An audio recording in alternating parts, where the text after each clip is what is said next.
Bonsoir les amis, bienvenue dans cette nouvelle édition du club. Le Classico au menu, la résurrection d'un certain Lionel Messi, l'affiche de la finale de la Coupe d'Angleterre, N'Golo Kanté, meilleur footballeur de la Première Ligue, ou encore le tirage au sort des demi-finales de la Ligue des Champions. Le sommaire du club, c'est parti. Il s'était égaré en Ligue des Champions, mais Lionel Messi a ressurgi dans le Classico de Liga, remporté par le Barça 3-2. Un doublé, un 500e but avec Barcelone et un sacré grain de sable pour Zinedine Zidane, le Français qui a lui raté ce grand rendez-vous pour la première fois qu'il est entraîneur du Real Madrid. Arsenal et Chelsea en finale de la Coupe d'Angleterre. Chelsea a dominé Tottenham et Arsenal a eu raison après prolongation de Manchester City. Pour Wenger, cette finale en forme de derby représentera beaucoup.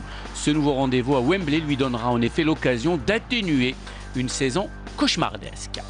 Retrouvailles au goût de revanche en demi-finale de la Ligue des Champions. L'Atlético Madrid a encore hérité de sa bête noire, le Real, qu'il a battu 2 fois en finale en 2014 et 2016. Monaco défiera pour sa part la Juventus de Turin qu'il avait éliminé en quart de finale en 2015. Et pour m'accompagner ce soir dans le club, quelqu'un qui fait souvent partie de l'équipe du club, l'entraîneur espagnol Pedro Benali. Bonsoir Pedro. Bonsoir Jalal, comment ça va? Bonsoir tout le monde. Ça va très très bien et ravi de t'avoir parmi nous une fois encore. Donc Pedro, on va beaucoup parler du championnat d'Espagne, de la Liga et des virtuoses de la Liga comme Lionel Messi. À mes côtés également, Amine Rahmouni, il était absent la semaine dernière. Bonsoir Amine. Bonsoir, ouais, il a fait l'école buissonnière et d'ailleurs, il voudrait profiter de sa présence ce soir pour des félicitations d'usage. Parce que comme vous le savez, chers amis, notre ami Jalal est l'heureux papa d'un petit garçon depuis pas longtemps. Et d'ailleurs, pour ça, tu vas me permettre un cadeau. Un cadeau pour lequel tu me remercieras les 20 prochaines années parce que c'est une preuve de bon goût. Donc pour ton garçon, cher ami, une tenue de la meilleure équipe du Maroc, de l'histoire du Maroc. Voilà. Donc j'espère qu'il en fera bon usage et qu'il en sera fier. Voilà, cher ami. En tout cas, merci beaucoup pour le cadeau. Mais permets-moi, Amine, de lui demander son avis dans quelques années pour savoir. Voilà, exactement. Pour l'instant, je vais lui garder ce super maillot de Djebor, William Djebor, meilleur buteur du championnat du Maroc, avec nous également. Reda Alali, bonsoir Reda. Salut à vous les amis. Félicitations à Jalal, félicitations également à mon ami pour l'accession en Première Ligue. C'est bien ça, Newcastle est monté. D'accord.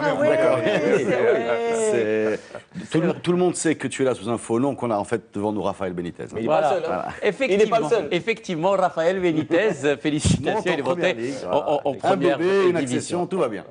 Pour l'instant, et une tenue. Et une tenue. Voilà, donc un bébé, une accession en Première Division. Vous avez tellement été sympa avec moi, Reda et Amine, qu'on va aller faire une petite exception dans le club et on va ouvrir une petite parenthèse.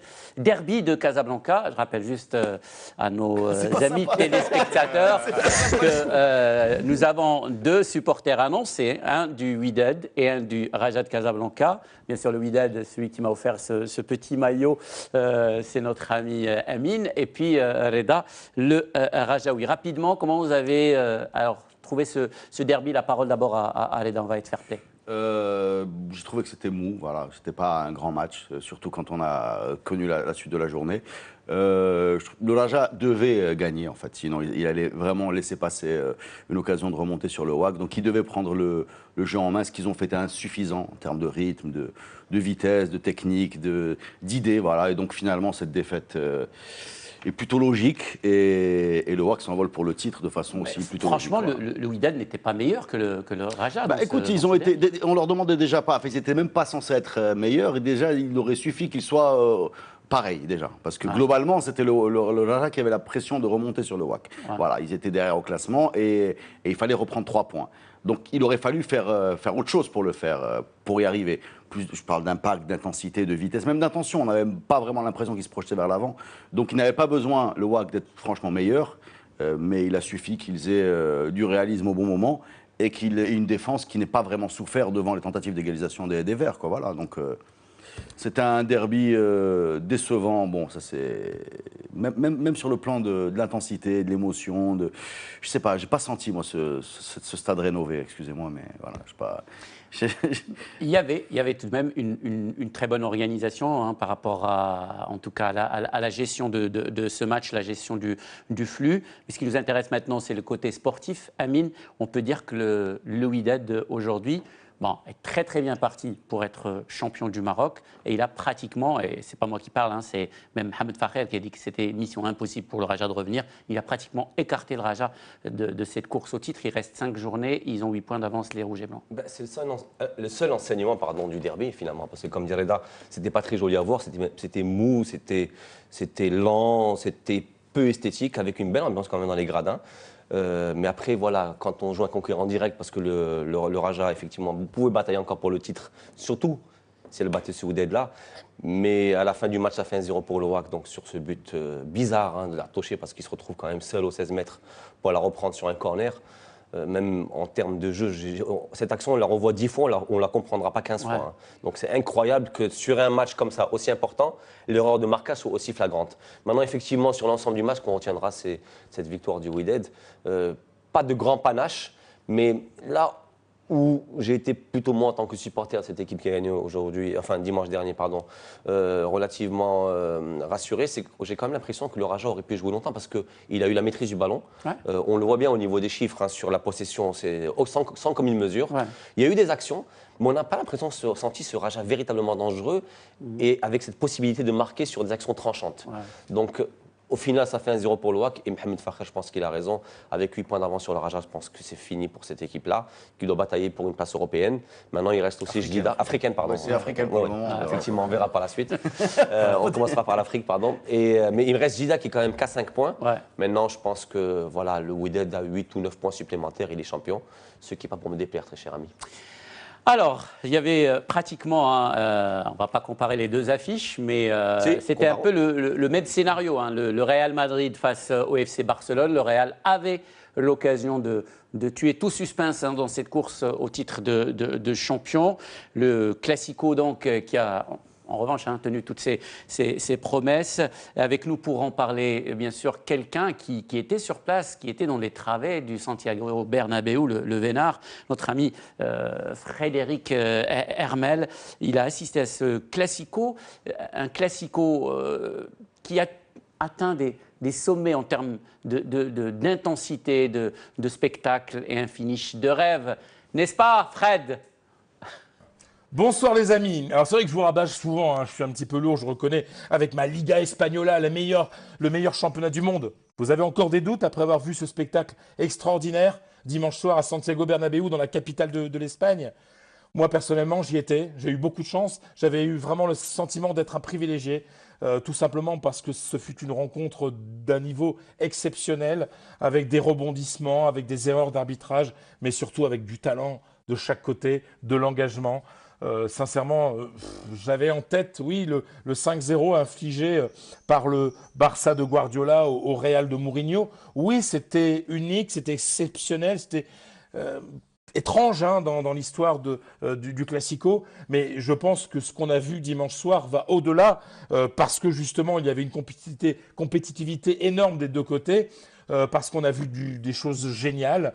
Et vous allez me poser la question, oui, je sais, pourquoi le Real Madrid, alors qu'il était à 10 contre 11 et qu'il a la chance d'égaliser par Rames, pourquoi ce Real se découvre et attaque à 8 et prend un but en contre? Pourquoi il n'a pas gardé la balle? Mais tout simplement, je vais vous dire, chassé naturel, il revient au galop. Dans l'histoire du Real Madrid, on ne peut pas faire match nul contre le Barça, même quand le résultat est positif. On va vers l'attaque. C'est comme ça, ça se transmet de génération en génération. Et depuis le stade, il y avait une telle ferveur en faveur des attaques du Real qu'on comprend qu'il se soit fait prendre sur un compte. Mais en tout cas, pour le spectacle, pour le suspense de la Liga, le but extraordinaire marqué par Léo Messi, bah oui, il entre un peu plus dans l'histoire. On est tous contents parce qu'on a vécu un moment unique de football. Et c'était où? En Liga. Ah bah bien sûr, ça aurait pas pu être dans un autre championnat, mais effectivement, une soirée juste magnifique, un classico. On se dit souvent, ouais, l'enjeu qui tue le jeu, mais là, l'enjeu a réveillé le jeu et c'était un spectacle magnifique. C'est le match qui fait les fans, c'est le match qui fait aimer ce jeu, c'est le match qui attire tout le monde. C'est pour ça que c'est le meilleur championnat du monde. C'est le meilleur derby du monde. Ouais. Non. Pardon? Toi aussi, tu vas t'y mettre. Je suis espagnol, on a déjà sommé de mauvaise foi. Je reviens plus en Espagne. Non, mais sincèrement, c'est le meilleur derby du monde. En ce moment-là, on l'a vu. Le Classico, pardon. Le Classico, ou l'un des meilleurs matchs du monde. Ouais. On a vu, comme entraîneur, comme fan, comme supporter, comme tout ce qu'on veut, on a tout vu. Après le match, bien sûr, on peut discuter. Est-ce que c'était bien d'aller pressionner en haut? C'est pas bien? Est-ce qu'on devait... Mais c'est justement. C'est parce que les joueurs ont oublié ça, parce que les schémas tactiques ont volé en éclats, parce que tout le monde a basculé dans une espèce de folie. C'est ce qui a donné cette intensité. C'est-à-dire qu'à un moment, tu avais les équipes coupées en deux. Quand tu regardes le positionnement du Real sur le but du Barça, ça n'a aucun sens. Et 2 minutes avant, c'était la même chose de l'autre côté. Pendant 15 minutes. Oui, mais c'est ça ce qui fait le plaisir. Carré. Quand tu es entraîneur, quand les entraîneurs, vous êtes contents. On n'aime pas ça. Hein? On n'aime Je pas sais, ça. c'est exactement ça. D'ailleurs, c'est ce qu'on a reproché à Zidane. C'est ce qu'on a reproché à Zidane. D'ailleurs, il y a une anecdote. Est-ce que vous vous rappelez d'un OM Lyon qui s'est terminé à 5-5? Un truc de fou. Et bien, les deux entraîneurs, notamment Didier Deschamps, qui entraînait à l'époque l'OM, était devenu fou. Pas parce qu'il avait mis 5 buts, parce qu'il en avait pris 5. En fait, c'est incroyable qu'un match Ici, comme on ça parlait de Manchester City-Monaco, vous vous souvenez? Ouais. C'était la folie. Comme entraîneur, on n'aime pas ça. Bien sûr. Mais c'est la phrase que vous répétez tout le temps. Spectateur, comme supporter. La phrase que vous aimez bien répéter à la fin des matchs, c'est on était bien en place. Voilà. On était bien en place. Mais en fait, moi, le spectacle commence quand vous n'êtes pas bien en place. Voilà. Parce que le jeu. Non, mais le spectacle. Le jeu.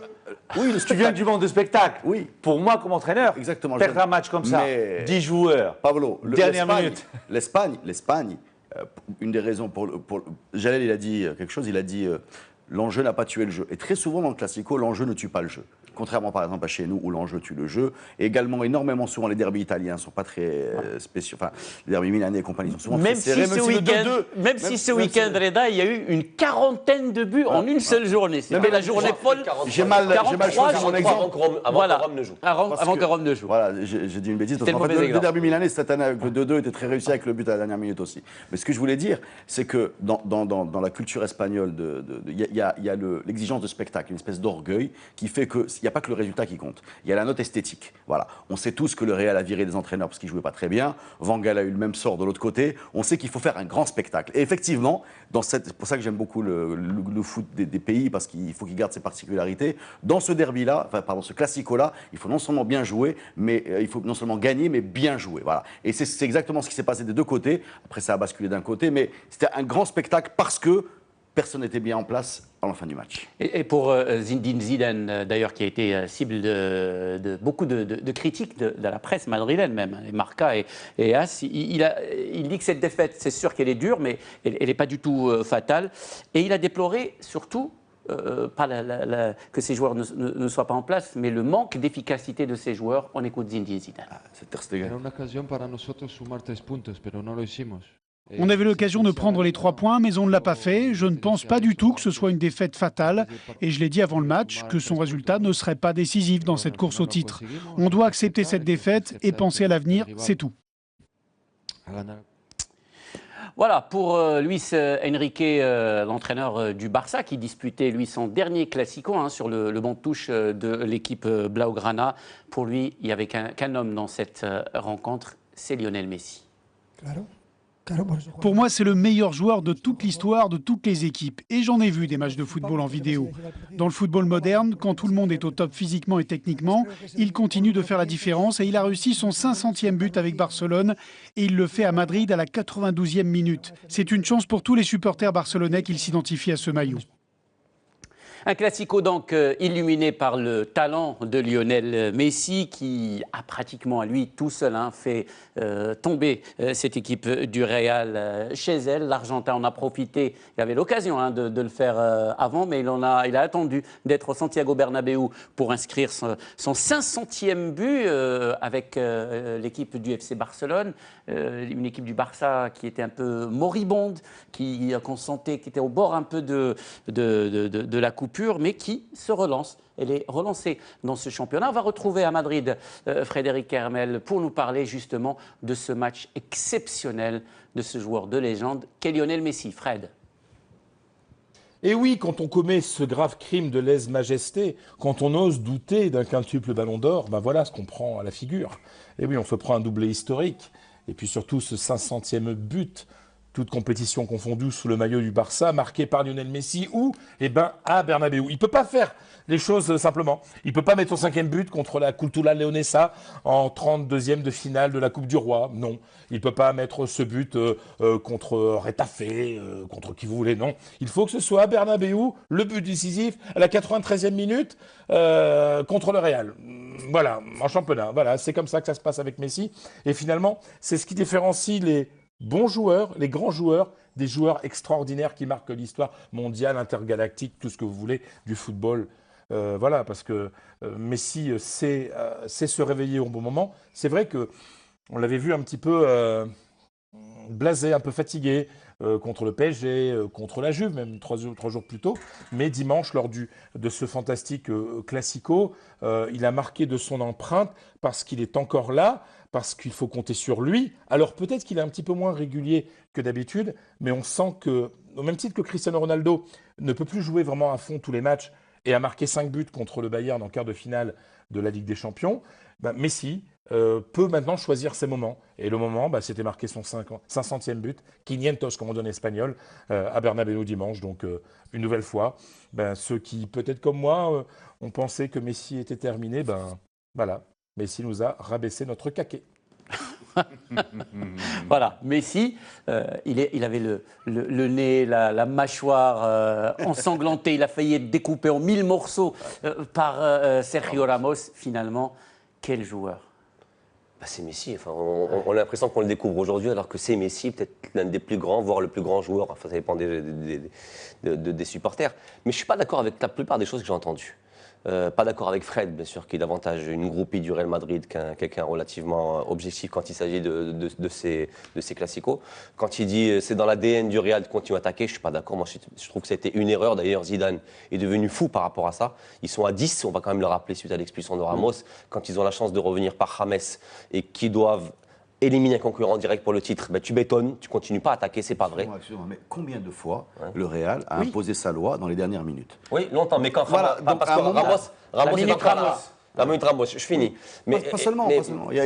C'est surtout on ne peut pas leur reprocher ça pour moi. Enfin, Zidane leur a reproché. Il était fou furieux par rapport à ça. Zidane, il s'est reproché à lui-même. Déjà à lui-même, parce qu'effectivement, qu'il y a une vidéo. On y reviendra. Quand on parle de classico exceptionnel, je suis désolé, moi, l'avantage que j'ai, c'est qu'on voit ça, je vois ça d'un œil neutre. Moi, je me suis diablement embêté, ennuyé en première mi-temps. J'ai vu une seconde mi-temps. Quand les schémas, comme vous disiez tout à l'heure, ont complètement explosé et que c'était débridé. J'ai vu un match, une superbe deuxième mi-temps, mais moi personnellement, on a vu le match à plusieurs, c'était pas extraordinaire en première mi-temps. Il a fallu, parce qu'en face en deuxième mi-temps, on a eu 2 gardiens extraordinaires qui étaient Ter Stegen et les gardiens du Keylor Navas du Real Madrid qui ont tout sorti. Mais voilà, il a fallu aussi attendre la folie furieuse de Ramos pour que le Barcelone impose ce dernier but. Donc pour moi, c'était pas non plus le plus beau des classicos que j'ai vu. J'en ai vu de bien meilleurs. Ah, moi, la deuxième mi-temps, pour moi, c'est un chef-d'œuvre. Ah ouais, c'est extraordinaire. La deuxième, c'est ce que je dis. Alors que la première mi-temps n'était pas si extraordinaire. Mais enfin, pour revenir à Messi, quand Luis Enrique, je finis juste sur Messi, dit aujourd'hui c'est l'homme du match, je suis désolé. Vous voyez le match que fait Rakitic? Vous voyez le match qu'il fait même à Barcelone, Ter Stegen, ce qui sort avant? Non mais Amine, s'il te plaît, reviens à la raison. Reviens à la raison, Amine. Bois de l'eau. Reviens à la raison. Reviens à la raison. Pourquoi est-ce qu'on le glorifie? Parce qu'il met ce but à la 93e minute. Le premier but de Messi, pour moi, est techniquement bien meilleur que le second. Tu as beaucoup de chance, Amine. Tu as beaucoup de chance. Pour la bonne et simple raison que j'ai oublié les cartons à Tanger. Non mais très sérieusement. Pedro. Le premier but est pour moi techniquement bien plus important et bien plus beau que le second. Ça, c'est la beauté du football. Quoi? De dire de parler pendant le match qui s'est déroulé dimanche.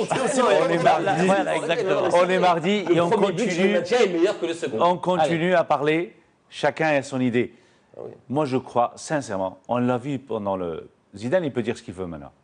Mais durant le match, on a vu à la dernière minute, il poussait ses joueurs pour faire le pressing là où il l'a fait. Il s'est trompé. Après, bien sûr, Marcelo, il dit... Je me suis trompé de ne pas faire la faute tactique. On a reproché à Marcelo d'être trop fair play, tu le crois? C'est ça. C'est ça. C'est pas la faute à Marcelo. C'est la faute à toute l'équipe. Dernière minute, 30 secondes qui restent, 10 joueurs. On a commis une faute. Pour le spectateur, c'est extraordinaire. Oui, mais c'est fantastique. Vas-y. Mais maintenant, on revient. On est en train de parler que Messi, c'est le... Waouh. La semaine dernière, tout le monde disait que Messi est mort. Ronaldo, waouh. Mais non, Ronaldo, ça va pas. C'est Messi. C'est ça. Ronaldo, il a touché moins de ballons que Ter Stegen. Voilà. Vous voyez, la semaine dernière, on pleurait à Barcelone, on rigolait à Madrid. Sachant que, mais non, Pedro, attendez. Mais moi, ce que j'essaie de dire, on est en train d'insulter les autres équipes aussi. Ça y est, maintenant, le Real Madrid va gagner tous les matchs. Ou le Barcelone va gagner tous les matchs. Champion. Allez, il reste des matchs encore. Tu n'insultes pas les autres équipes. Aucune autre équipe, ces deux-là, ne peut être championne. On le sait. Non, c'est pas ça. Ils vont gagner tous les matchs. Malaga va perdre contre... Malaga a gagné Barcelone. Ils vont pas gagner tous les matchs. Par contre, il n'y a aucune autre équipe qui va les gagner. Par contre, excuse-moi, je voudrais juste revenir. Moi, il y a deux niveaux de lecture. On peut effectivement faire une analyse sur pourquoi ils pressent, pourquoi ils machin, ou on peut juste avoir un plaisir que les consignes ne soient pas souvent respectées, parce que si tous les schémas défensifs de toutes les équipes étaient respectés, on n'aurait que des 0-0. Il n'y a pas un but qui est marqué dans l'histoire du football qui n'implique pas une erreur en face. Tu m'excuses, je ne suis pas d'accord avec toi, parce qu'il y a 10 minutes, quand on parlait du derby, Raja, on a dit... Qu'est-ce qui s'est passé dans le corner? Pourquoi on n'a pas fait? On est en train de parler un petit peu de la même chose. Maintenant sur rapidement, Reda, rapidement. Non, mais rapidement. J'aime bien cette espèce de petit snobisme qui consiste à voir que tu préfères le premier but au second, mais c'est faire abstraction. Non, j'ai fini. J'ai fini. C'est pas du snobisme. Si, du snobisme. Non. Si, parce que tu fais abstraction de l'émotion. Tu fais abstraction du fait que c'est la dernière minute, que tu égalises en première mi-temps, n'est pas de marquer à la dernière minute. Oui, non, mais voilà. Donc, ce que je suis en train de te dire. C'est parce qu'il marque à la dernière minute que c'est comme ça. Sinon, mais cela est tout. C'est comme si tu me dis, j'enlève ce facteur. C'est comme si tu me dis, j'enlève le ballon du match. Mais non, c'est pas effectivement. Tel est le secret de la beauté de ce but. Moi, par exemple, moi je trouve ça injuste. Je vais dire en une phrase et je m'arrête. Je trouve ça injuste aujourd'hui qu'on minore la performance de Sergi Roberto sur le but. Sergi Roberto démarre 225 mètres avant, depuis Ras Drb, et il se finit après avec Gomes qui lui décale parfaitement la mobilette, qui lui centre parfaitement en retrait, et Messi à la finition. Et qu'est-ce qu'on retient en tout ça? Messi qui la cadre à 6 mètres. Il faut arrêter. Bien sûr que c'est formidable. 93e minute, ça reste Messi. Mais sur l'ensemble du but, dans sa construction, je suis désolé, Roberto, il fait 10 fois plus le boulot que Messi. En tout cas, est dans le parfait tempo. Gomes l'a joué très bien pour la seule fois. Ter Stegen sort 10 ballons avant. Et quand après Luis Enrique vient, il dit il n'y a que Messi. Merci Amine. Merci. Reda, on va poursuivre. On va poursuivre tout à l'heure dans la seconde partie. L'homme qui a vu ce que personne n'a vu. Mais non, c'est tellement j'ai rien vu. L'homme qui voit mieux que tout le monde. Merci Reda, merci Amine. On va se retrouver dans un court instant, les amis. C'est chaud. C'est chaud. Le Classico qui se poursuit sur le plateau du club. On se retrouve dans un court instant pour la seconde partie du club. A tout de suite. Bienvenue mes amis dans cette seconde partie du club et pour se calmer un petit peu, on va traverser la Manche direction l'Angleterre. Arsenal qui a rejoint Chelsea en finale de la Coupe après une victoire des Gunners face à Manchester City après prolongation de 2-1.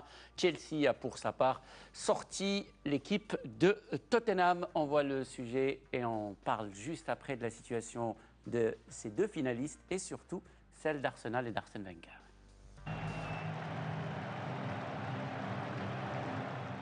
Sur le terrain neutre de Wembley, les Blues ont eu du mal à se défaire des Spurs. Ils ont dû leur salut à leur réalisme et à deux frappes limpides d'Hazard et Matic dans le dernier quart d'heure de jeu. Tottenham, deuxième de Première Ligue, comptait surfer sur sa bonne forme actuelle pour bousculer Chelsea. C'est raté. Pour Arsène Wenger, cette finale en forme de derby représentera beaucoup. Ce nouveau rendez-vous à Wembley lui donnera l'occasion d'atténuer une saison cauchemardesque. Les Gunners ont été humiliés 2 fois par le Bayern Munich en 8e de finale de la Ligue des Champions et sont à 2 doigts d'une absence quasiment historique de la prochaine édition de la compétition reine avec leurs 7 points de retard sur le 4e City. Un trophée et Wenger, en fin de contrat en juin après 21 ans de règne, pourrait décider de rester.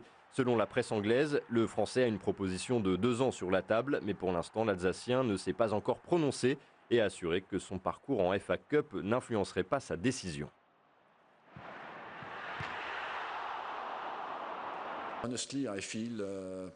En première période, nous étions peut-être un peu timorés en acceptant d'être dominés, et puis nous sommes devenus de plus en plus forts. C'était un match très serré, et nous avons mérité notre victoire. Nous avons vécu des moments difficiles et on peut être divisés ou unis, et nous avons apporté la bonne réponse. Pep Guardiola, lui, aura sans doute hâte d'oublier cette première saison anglaise après une élimination prématurée en Ligue des Champions par Monaco en quart de finale et un titre en championnat déjà dilapidé depuis longtemps. Il n'y aura donc aucun trophée en fin de saison pour apaiser des propriétaires mancuniens jugés pas trop contents par le Catalan lui-même.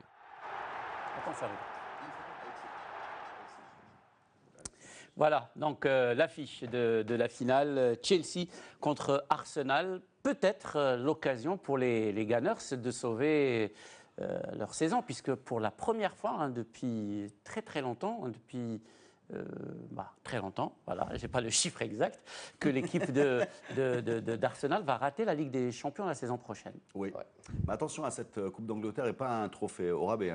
Je pense que c'est la plus vieille compétition du monde. Ouais. J'ai l'impression, je quasiment sûr. Et voilà, il y a de quoi, comme tu dis, sauver un petit peu la saison de Wenger qui est terne. Et on sent que c'était très important pour les deux équipes, parce que du coup, il y a Guardiola qui va se faire une année blanche et Wenger qui peut éventuellement... Pour la première fois de sa carrière. Ouais, c'est la première fois que Guardiola ne remportera pas de titre sur un banc de touche. Et en même temps, Barça, Bayern, City, quoi.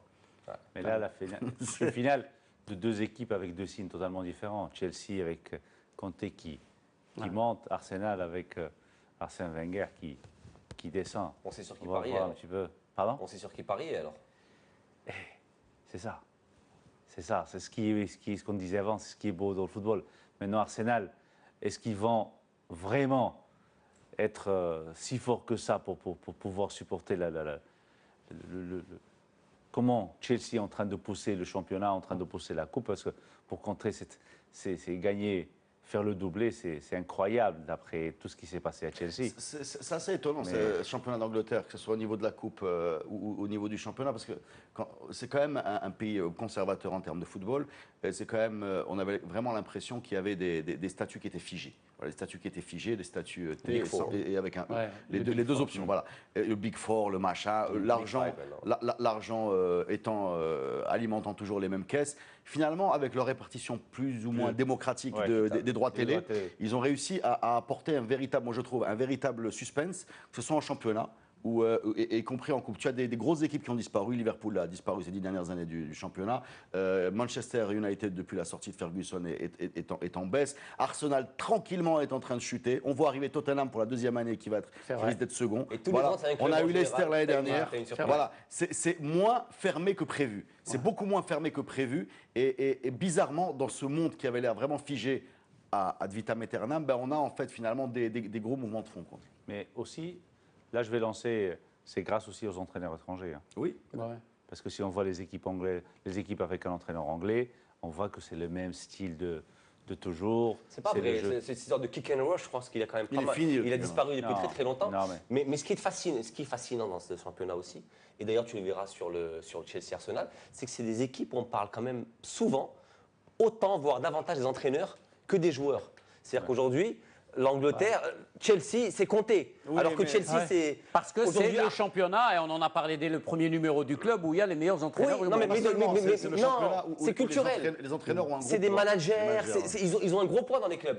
Aujourd'hui, Arsenal, tu peux écrire un livre sur Arsenal, sur les recrutements ratés, sur des joueurs indignes de ce club, sur des matchs qu'on ne comprend pas, sur une diaspora française. Mais aujourd'hui, on ne parlera d'Arsenal que sous le prisme Wenger. Oui, justement. Et tous les ans. Justement, par rapport à Arsène Wenger, il est en fin de contrat à la fin de l'année. Est-ce que, si jamais il remporte un trophée, donc la Coupe d'Angleterre, il pourrait se décider à rester?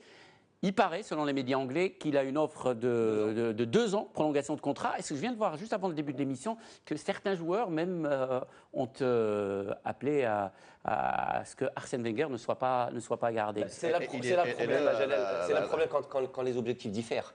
Aujourd'hui, peut-être un club, c'est quoi? C'est des dirigeants, un entraîneur, des joueurs et des gens satellitaires. Ouais. Quand aujourd'hui les dirigeants gardent Wenger, parce que Wenger leur assure aujourd'hui un minimum, une stabilité sportive, une stabilité financière, parce qu'il a un regard économique, effectivement. Alors que Wenger aussi, lui, cherche à la fois cette stabilité-là, mais aussi une stabilité au niveau des sports. Alors que les joueurs, eux, veulent commencer à gagner des titres. Donc aujourd'hui, quand vous n'avez pas tout le monde qui tire du même côté, ça fait aujourd'hui des prismes un petit peu différents au niveau de la vision qu'on veut donner à ce club-là. Que tu ne retrouveras pas ailleurs. Aujourd'hui, dans d'autres clubs, on a l'impression que certains sont faits pour rester en première ligue, d'autres sont faits pour aller chercher des titres. Arsenal, c'est un peu de tout. Et ça fait quelque chose de bizarre, qui ne vient pas grand-chose. Depuis quand Arsenal gagne quelque chose? Depuis pas mal de temps. Et lui, le championnat, en tout cas de tête, je pense, depuis Thierry Henry. Ouais, depuis Thierry Henry, alors, chaque année, on a le même discours. Chaque année, on a le même discours. Et Arsène Wenger, il est là. Et chaque année, il y a de grands talents, de grands joueurs. Peut-être quelques joueurs. Il gagne même pas, il gagne Community Shield. Dans le bouquin de Ferguson, il parle il y a beaucoup de pages qui sont consacrées à son concurrent, son ennemi intime, j'ai envie de dire Wenger. Et en particulier, il estime que vers la moitié des années 2000, il s'est laissé envahir par des mauvais choix qui sont liés à son cœur pro-français. Voilà. Il a ramené son tropisme français, des joueurs un peu moins bons. Il s'est enfermé dans une espèce de confort qui préférait des Français pour des raisons de communication, etc. Et que les Français qui ramenaient, c'était plus du Emmanuel Petit ou du Thierry Henry, ou du Pires, mais on est tombé dans du il y a des choses un peu moins. Un dernier mot sur ce que tu disais sur l'analyse de Ferguson. Moi, je voulais juste dire un dernier mot sur le poids du manager anglais. Aujourd'hui, l'Angleterre se continentalise, c'est-à-dire que les spécificités du foot anglais telles qu'elles étaient il y a 20 ans commencent à disparaître sous l'effet des coachs étrangers, etc. Mais même Mourinho le dit très bien. Mourinho, il dit que aujourd'hui, la position sacro-sainte du manager qui a une stabilité énorme et le temps pour travailler, celle qu'a eu Ferguson qui s'était planté dans les premières années avec Cantona. Voilà. Et aujourd'hui, il te dit il se sent dans la même position de siège éjectable que dans n'importe quel club espagnol, alors que c'était vraiment pas quelque chose qui était courant en Angleterre. Juste une petite précision par rapport à ce qu'a dit Reda, Wenger et le tropisme, en tout cas la filière française, c'est que quand Wenger va chercher les Henry, les Pires et compagnie, ils ne sont pas encore les Henry et les Pires qu'on connaît. C'est lui qui a fait Henry. C'est lui, exactement. Et par la suite, effectivement, il a aussi, c'est autre chose, du Wiltord, du Grimandi. Du Gilles Grimandi, qui va chercher de Monaco. Bon, après, il y en a plein. Après, voilà, il y en a plein. Donc en fait, on peut comprendre la démarche à la fois sportive et économique, parce que effectivement, quand tu vas chercher des joueurs à peu de frais et que tu fais une grosse plus-value dessus, on peut dire que tu as réussi. Plus-value à la Vieira aussi, on a oublié Vieira qui a fait une belle carrière. Plus-value à la fois sportive et financière. Mais là, effectivement, avec il n'est pas français, mais n'oublions pas. J'avais envie de citer le plus élégant des Gunners des 20 dernières années. Bergkamp. Denis Bergkamp. Je voulais juste le dire. Il ne faut pas oublier une chose. L'équipe pas française. Quand Arsène Wenger est arrivé en Angleterre, et jusqu'à maintenant, il y a quelques clubs, le joueur anglais, il est totalement différent que le joueur continental. Je ne parle pas de manière de jeu, je parle de manière de vie. Oui, l'hygiène de vie, on en a déjà parlé. Alors, bien sûr, comme entraîneur, comme manager, on préfère plus le joueur continental parce qu'il rentre dans la philosophie de jeu, la philosophie en plus, de vie que Arsène Wenger cherche que ce qu'il a. Mais toi, tu as dû vivre un petit peu aujourd'hui. Le cœur même du joueur anglais, c'est quoi? C'est Leicester, finalement. C'est Vardy et compagnie. On a vu comment ça s'est terminé. Oui, avec son ami. Enfin, ça a gagné. En tout cas, avant de terminer. D'ailleurs, Wenger tombe exactement dans le repère de ce que tu appelles le joueur anglais avec des gros problèmes d'hygiène de vie, Tony Adams et Paul Merson, qui tous les deux ont consacré des bouquins à leur addiction. Voilà. C'était vraiment le symbole de cette vieille Angleterre et qui a été balayé effectivement par les nouvelles méthodes des coachs continentaux qu'aujourd'hui, pas seulement Wenger, mais Conte, Klopp. Il faut dire que Wenger avec Merson et comment il s'appelle Tony Adams. Et Tony Adams. Et Seaman aussi. Il a eu de sacrés cocos. Pour commencer. En tout cas, un joueur français qui est arrivé un petit peu sur les pointes des pieds en première ligue anglaise, N'Golo Kanté, une saison magnifique avec le champion d'Angleterre, Leicester, et puis une confirmation avec le futur champion d'Angleterre, l'équipe de Chelsea, ce qui fait de lui le meilleur joueur de la Première Ligue. Ce n'est pas moi qui le dis, ce sont les joueurs de la Première Ligue qui ont élu N'Golo Kanté comme Footballer of the Year. On écoute la réaction d'N'Golo Kanté. To be chosen by the player, to be player of the year, it means a lot for me. Être reconnu par mes pairs veut dire beaucoup pour moi. Cela récompense mes 2 belles saisons avec Leicester. Et maintenant, nous sommes bien placés avec Chelsea pour décrocher le titre. Être joueur de l'année est un grand honneur. To be chosen player of the year, it's a great honor. Pedro, tu le connais, notre ami N'Golo Kanté, tu l'as accompagné l'année dernière avec ce sacre de l'équipe de Leicester. Est-ce que tu peux nous parler des qualités de ce joueur, ce véritable ovni hein, en Angleterre? Il a mis tout le monde d'accord. Les qualités sportives, on le voit comment Leicester était cette année et comment Chelsea est devenu cette année. Je ne vais pas rentrer moi dans les qualités sportives parce qu'on le voit, mais les qualités humaines de ce jeune, c'est incroyable, c'est la gaieté, c'est le visage franc, j'ai la chair de poule en ce moment. Je me souviens, je prenais un café avec lui parce il arrivait tôt à l'entraînement et on parlait. C'était un petit garçon, gentil, honnête, cœur blanc, incroyable, ami de tout le monde. On n'écoute pas un mauvais mot, il est de tout le monde. Comme il est sur le terrain avec un grand cœur, il est en dehors du terrain.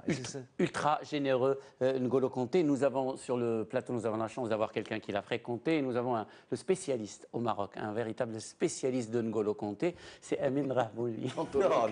N'Golo Kantologue. Un N'Golo Kantologue.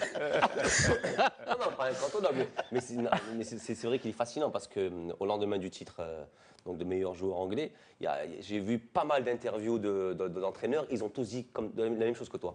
Au-delà de ses qualités intrinsèques et sportives, c'est des qualités humaines. Et tu le vois dans sa bonhomie au quotidien. Et tu vois que c'est un monsieur qui est super sympa. Tellement sympa que les fans lui ont sorti des Kanté-facts, en fait, dont la plus connue, qu'on a déjà citée, est celle de 70% de la Terre est couverte d'eau.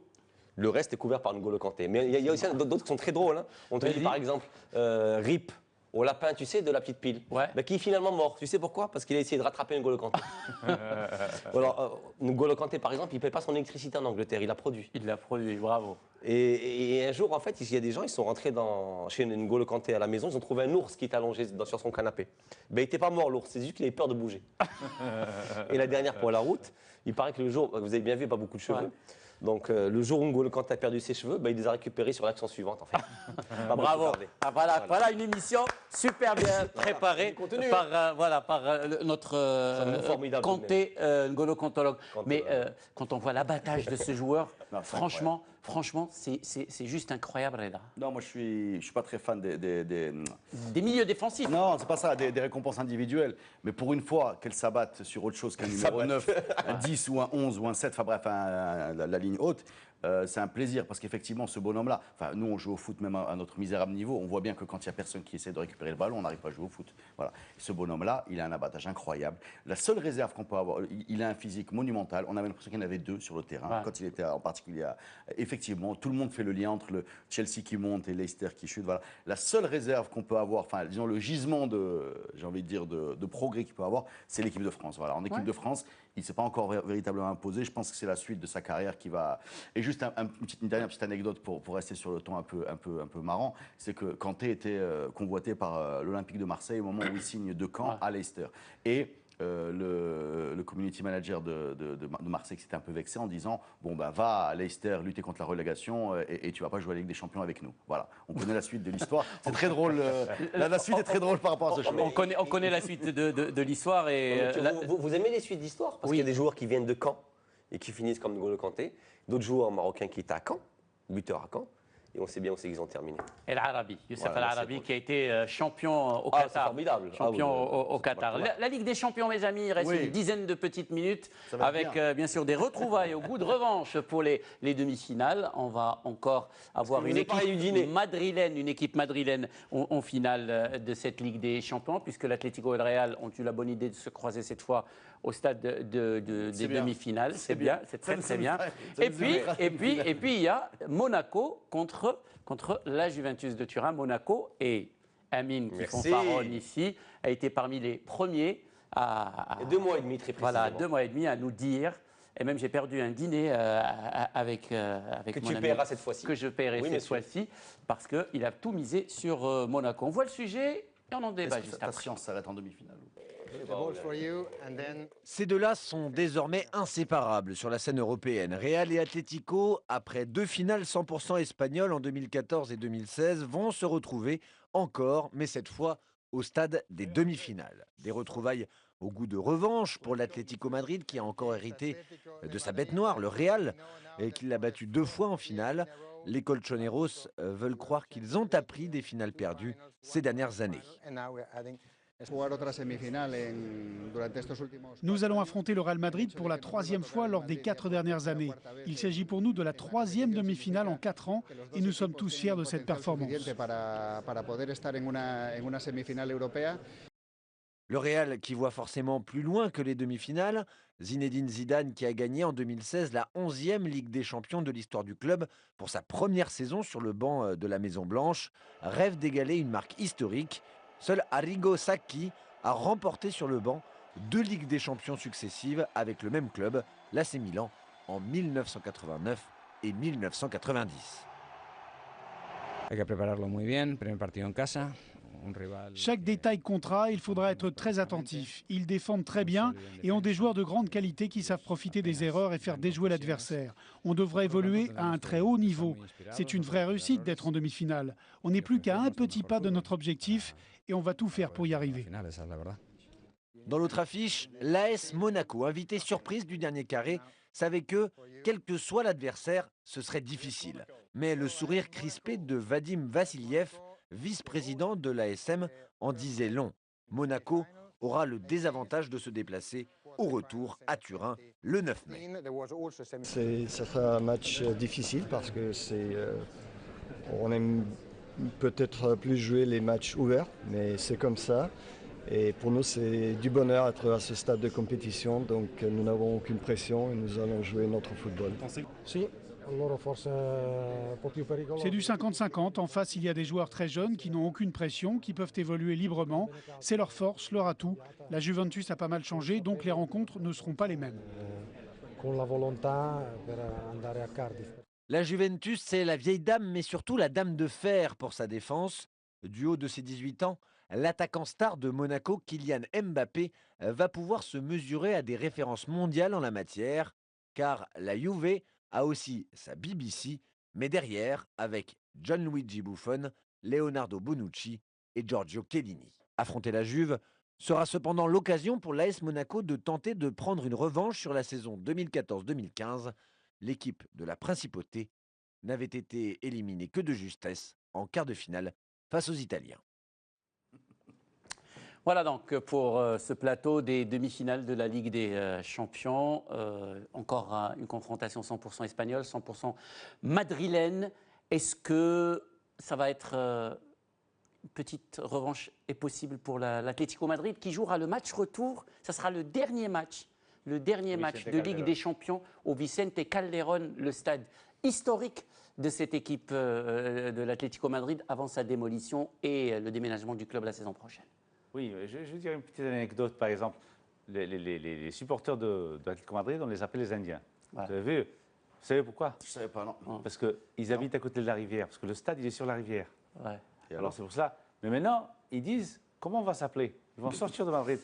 Ah, ils vont aller vers l'aéroport. Vers l'aéroport, vers la route de Valencia. Voilà. Alors, ils demandent, qu'est-ce que ça va se passer? Alors, mais, comme Espagnol, on va avoir une équipe en finale de la Champions League. Ah, bah tu vas pas en avoir 2. Ça. Mais ça n'a pas beaucoup changé cette histoire, ça fait des années que vous avez des équipes en finale. Moi je trouve que c'est très beau. Mais c'est ce qu'on disait avant. Ça veut dire que le championnat espagnol fait quelque chose de bien. Ouais. Non, mais ça c'est indéniable. Il faut arrêter de faire la promo d'un produit d'une telle qualité. Parce qu'en fait, tu venais de dire il y a 15 minutes. Toi et Frédéric Hermel, ça vous décrédibilise cette histoire. Non. Mais de l'autre côté, Monaco-Juventus, par exemple, on va avoir 2 styles incroyables. Parce que jusqu'à maintenant, on a vu Monaco, tous les matchs de Monaco qui terminent avec plus de 3 matchs. Alors maintenant, je veux voir contre Juventus qui n'a pas encaissé de buts. Tu risques d'avoir une finale Juventus-Atlético. Comment ils vont marquer des buts? Penalty peut-être. Ce qui est très beau. Et encore, c'est pas sûr. Avec les gardiens qu'ils ont, Oblak et Buffon, même pas sûr qu'il est en 2 petites minutes, les amis. En 2 mots, ce qui est très beau, c'est le casting, il est magnifique. Vous avez la Juve qui est une sorte de tortue de César, c'est-à-dire cette espèce de mécanique magnifique. Tu as la jeunesse et la fougue de Monaco qui est magnifique, les flèches vers l'avant. Tu as les carrés de vieux grognards de l'Atlético dans leur 3e tentative. Et tu as le Cobra madrilène, tu vois, qui pique. Le Cobra madrilène. C'est le Cobra parce que l'équipe plie et piche. elle pique, tu vois. Et je pense que elle pique. c'est le pire adversaire, le pire tirage pour le Real Madrid. Ouais. Oui, c'était cette équipe de Voilà. l'Atlético. Et donc ces 4 équipes, C'est suicide, sincèrement, c'est- Zidane à la poursuite, enfin le Real du doublé, l'enjeu est partout. Et j'imagine Parce que que la première fois de on l'histoire, va si se le régaler, Real on va se régaler. gagne qu'une équipe gagne 2 Champions League de suite. Dans la nouvelle configuration. Est-ce que Amine, cette déconvenue au Classico, cette défaite à domicile au Barça, risque d'enrayer un petit peu la machine madrilène, le Real? Henri, je ne sais pas, mais en tout cas, il faut savoir que ils ont beaucoup de blessés, notamment en défense. Pepe, Varane qui revient à peine, donc il n'y a véritablement que Ramos qui est dans là, pour le prochain match, ils n'ont qu'un seul défenseur, c'est Nacho, et Varane revient. Varane revient. Ouais. Dans la Liga, c'est Non, bien sûr, non. Champions League. Ramos est là, mais Pepe est blessé. Ouais, Varane ouais, revient à peine. Nacho, il est très très tendre. La ligne d'attaque, Bale. Bale, il est absent, il ne jouera pas les deux. Un mois d'absence. Donc, ce qu'on a vu sur Benzema et Ronaldo sur le Classico, c'était pas génial. Donc, pour répondre à ta question, allez, ça risque rapidement, vous allez être gentil avec moi. On va faire un petit tu tour fais de table ultra rapide le tour de table. Allez, l'affiche de la finale. Juve Real Madrid. Juve Real Madrid, c'est classique. Hein. Atlético Juve. Atlético Juve. Monaco, Atlético. Monaco, Atlético. Bah voilà. Et pour moi, je dis Juve. Tu dois dire la dernière. Non, d'abord tu payes le dîner, après on verra. Juve, Atlético Madrid. D'abord, tu Merci payes le Reda, dîner. merci Amine. Merci à toi. Merci bien sûr à Pedro Benali. Merci encore une fois pour ce super cadeau. Ah oui, il est exceptionnel. Amine, le maillot Il est exceptionnel. du Wydad de Casablanca. Mes remerciements également à Driss Bal, le réalisateur du club, et à toute l'équipe technique qui fait toujours un travail formidable. Nous, on va se retrouver, bien entendu, la semaine prochaine, même endroit, même heure, et ça sera bien sûr un retour sur les premières demi-finales aller de cette Ligue des Champions. Ciao les amis, à mardi.